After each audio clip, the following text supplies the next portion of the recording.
So, that's Right, hello folks. So I have nothing prepared for this, so you just bear with me if I do stumble occasionally. I wasn't supposed to be speaking at this moment in time, but that's all right.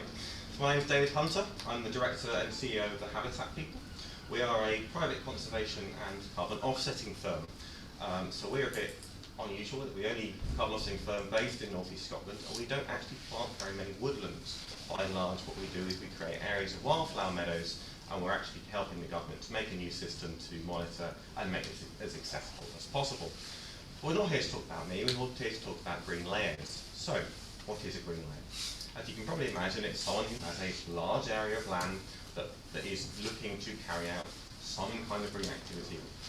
In the scheme of most of what is going on here is happening is tree planting. It's creating a metaphorical or an economic representation of carbon tonnage that can be sold. So if I've got 1 tonne of CO2, I can prove through a series of rigorous, well, hopefully rigorous checks that that is being stored in a measurable and transferable way. And if someone has business that wants to reach their net zero targets, then they can say, okay, I want to buy 13 of your tonnes, thank you very much. And then you give them the credits, and they do what's called cashing them, or they cash them in. So that means those credits are used for the year to offset their footprint. Sounds lovely in principle. However, if, for example, you're in the middle of a climate crisis and you need to reduce the overall carbon footprint, and you have people just buying their way out of it, that doesn't actually mitigate the overall damage they're causing. And actually, how do you go about measuring those tonnes in the first place?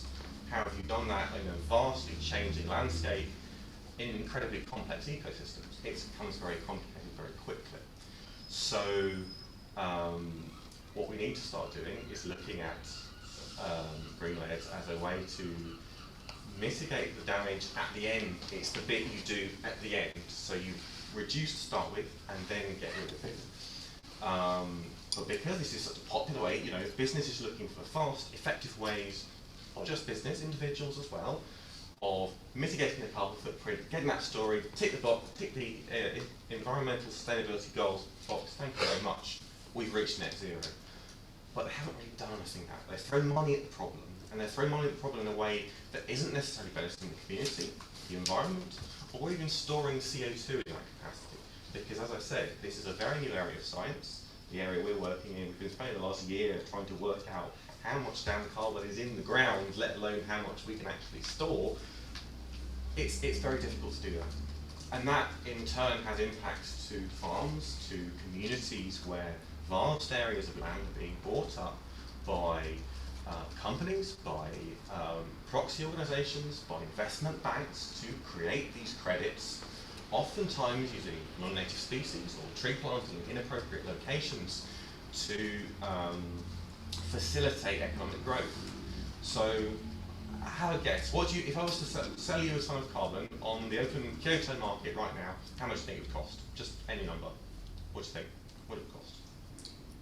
How much is a ton of carbon dioxide worth? $200. $200. I wish. That'd be nice. £70. Again, I wish. So at the moment, you're probably looking at about £18. In January, it was £3. So the price of these credits has gone up vastly.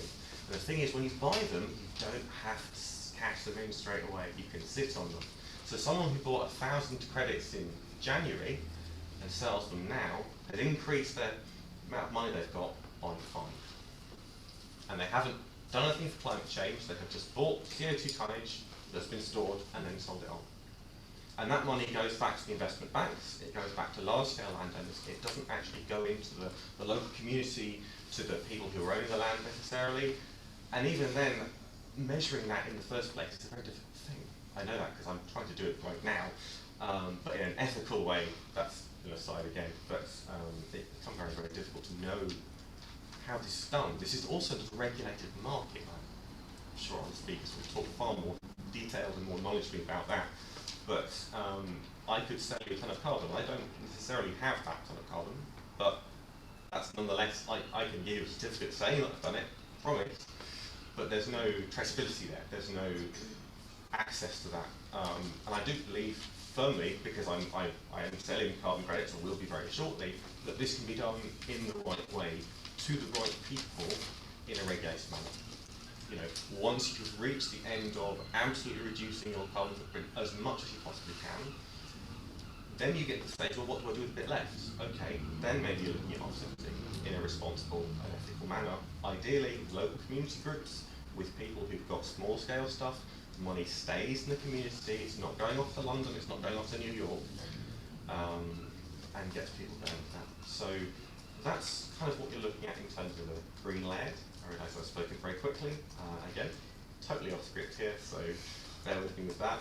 But by and large, as someone who is a carbon offset seller, that's what they are. They're people who are buying these things, not for climate crisis, not for local communities, but because they can see an economic incentive in it, and it is kind of hijacking the entire scheme of mitigation in that regard, to the detriment of people who are trying to make benefits and actually make a living.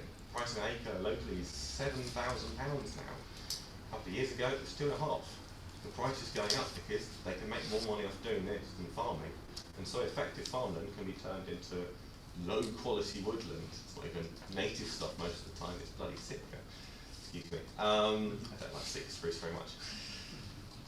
So you're not gaining any habitat, local people aren't getting any money, and you're not necessarily having an impact on climate change. So how do you go about making that happen? I guess that's what we're about to talk about today.